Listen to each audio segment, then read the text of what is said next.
Drama serial शिद्दत अब अपनी एंडिंग पे पहुंचने वाला है, जहां पे सबको ये लग रहा था कि सुल्तान और असरा की डिवोर्स हो जाएगी। लेकिन अब ड्रामे ने थोड़ा सा डिफरेंट मोड़ ले लिया है।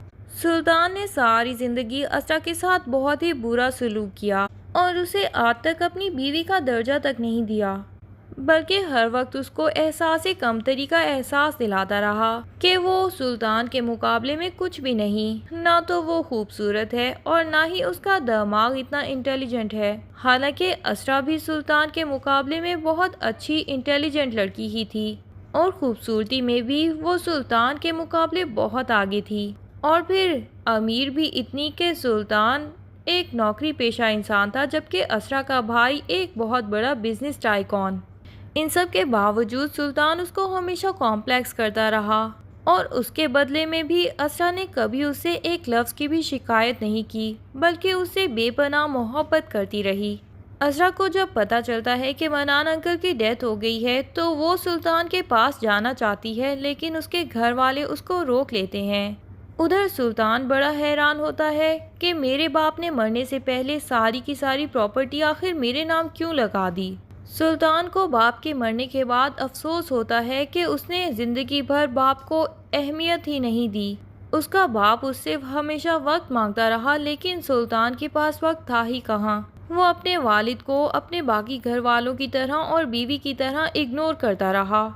आखिरी दिनों में भी सुल्तान का बाप उससे पूछगछ करता रहता था कि सुल्तान आखिर तुमने ऐसा क्या किया और क्यों किया। उसको सुल्तान के साथ वक्त गुजारना था, सुल्तान से तसल्लियाँ लेनी थी, लेकिन सुल्तान तो फिर भी उसको इग्नोर करता रहा और जाके अपने रूम में बैठ जाता। इवन अपनी गर्लफ्रेंड अलीना के साथ भी उसने अपनी परेशानी डिस्कस की, लेकिन अपने बाप के साथ बैठ के थोड़ी सी भी परेशानी डिस्कस नहीं की। और लोगों की पता नहीं क्या क्या बातें मनान साहब को अकेले ही सुनना और बर्दाश्त करना पड़ी, जिनकी वजह से बिलाखिर उनको दिल का दौरा पड़ गया और उनकी मौत वाक़या हो गई।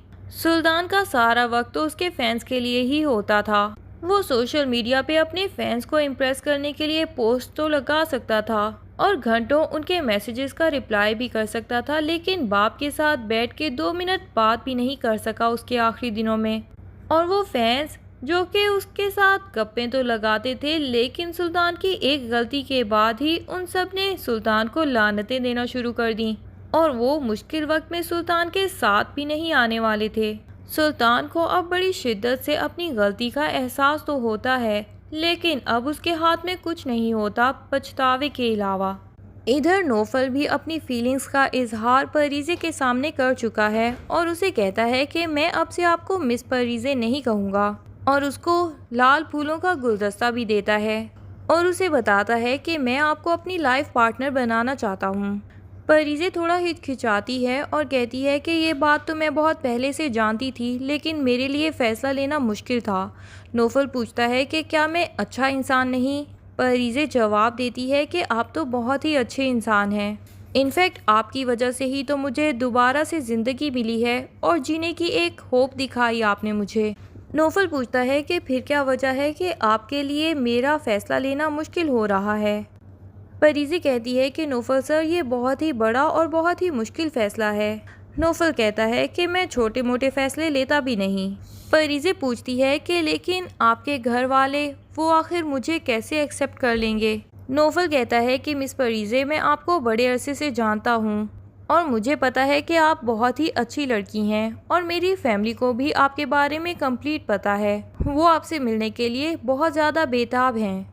परीज़े नौफल का गुलदस्ता एक्सेप्ट कर लेती है और उसकी बहुत ही शुक्रगुजार होती है कि आपने मुझे ज़िंदगी की दोबारा एक होप दिलाई, वरना सुल्तान जैसा इंसान जब से मेरी ज़िंदगी में आया था और मेरी ज़िंदगी को तबाह कर चुका था, मैंने तो ज़िंदा रहने की उम्मीद भी खो दी थी। नौफल परीज़े से कहता है कि मैं आपको दुखी नहीं देखना चाहता। आप जानती हैं कि आपकी मुस्कुराहट बहुत खूबसूरत है। मैं आपको हमेशा हंसते मुस्कुराते ही देखना चाहता हूँ और मैं वादा करता हूँ कि ज़िंदगी में कभी भी आपको दुखी नहीं होने दूँगा।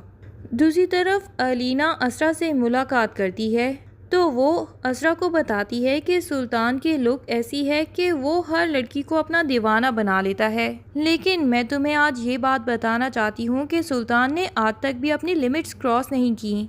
और शायद उसकी यही हरकत ही लड़कियों को अपना दीवाना बनाने पे मजबूर कर देती है। उधर सुल्तान की माँ भी असरा से मिलने आती है और उसे बताती है कि मैं अपनी बेटी हाला के पास हमेशा के लिए जा रही हूँ। सोचा आखिरी दफ़ा तुमसे भी मिलती जाऊँ। मैं आज तुम्हें सुल्तान की ज़िंदगी का एक बहुत बड़ा राज बताना चाहती हूँ। और तलत बेगम असरा को बताती हैं कि मैं सुल्तान की सगी माँ नहीं हूँ, बल्कि मैं उसकी सौतेली माँ हूँ। उसकी सगी माँ किसी आदमी के साथ भाग गई थी। उसने मनान साहब के साथ बेवफाई की थी और सुल्तान भी उस वक़्त बहुत बड़ी एज का था कि वो सब समझ सकता था।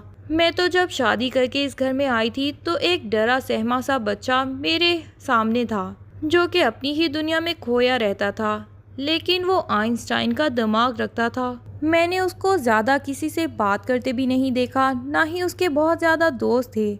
हाँ, उसके चेहरे पे मुस्कुराहट सिर्फ तभी आती थी जिस दिन उसको कोई मेडल मिलता था। सोचो, इतने शानदार दिमाग के इंसान को इस तरह उसकी माँ छोड़ जाए और उसके घर में अजीब किस्म की सूरत हाल हो तो क्या फील होता होगा।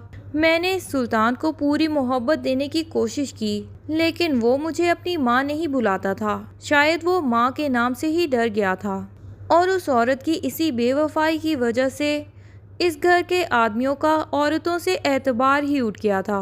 वो ये भी बताती हैं कि मनान साहब मरने से पहले भी मेरे नाम कुछ भी नहीं लगा के गए और ना ही हाला के लिए एक फूटी कौड़ी छोड़ी। मेरी इतने सालों की मेहनत का मुझे यही सिला मिला कि अभी तक भी उनको मुझ पे बिल्कुल एतबार नहीं था। उन्होंने अपनी सारी जायदाद, सारी दौलत सुल्तान के नाम लगा दी है, लेकिन सुल्तान ये सारी दौलत जायदाद हासिल करके भी अभी दुनिया में बिल्कुल अकेला है। अगर उसका कोई सच्चा रिश्ता बाकी है तो वो सिर्फ तुम हो और तुम भी उससे दूर जाना चाहती हो। मैं सिर्फ तुम्हें ये एहसास दिलाना चाहती हूँ कि तुम सुल्तान के साथ अभी भी अगर रह सको तो उसको छोड़ना मत। असरा कहती है कि ठीक है, उसकी माँ ने उसके साथ बहुत बुरा किया, लेकिन जो कुछ सुल्तान ने मेरे साथ ज़िंदगी में किया, उसकी ज़िंदगी का कोई भी वाक़या उसको तो जस्टिफाई नहीं कर सकता ना। मेरे साथ आखिर इतना गैर इंसानी सलूक। मैं तो उससे बेपनाह मोहब्बत करती थी और मैंने ज़िंदगी में कभी उसके साथ बेवफाई नहीं की थी। हत्ता कि सुल्तान मेरे सामने ही लड़कियों के साथ घूमता फिरता रहता था, फिर भी मैंने उसको नहीं छोड़ा। इधर असरा का भाई सरवर फौरन वहाँ पे पहुँच जाता है तो वो तलत की बेइज्जती कर देता है कि मैंने आपको मना किया था ना कि आप असरा से दोबारा नहीं ज़िंदगी में मिलेंगी। एक तो आप उससे मिल रही हैं और फिर उसकी ब्रेन वॉशिंग कर रही हैं कि वो दोबारा से सुल्तान के पास चली जाए।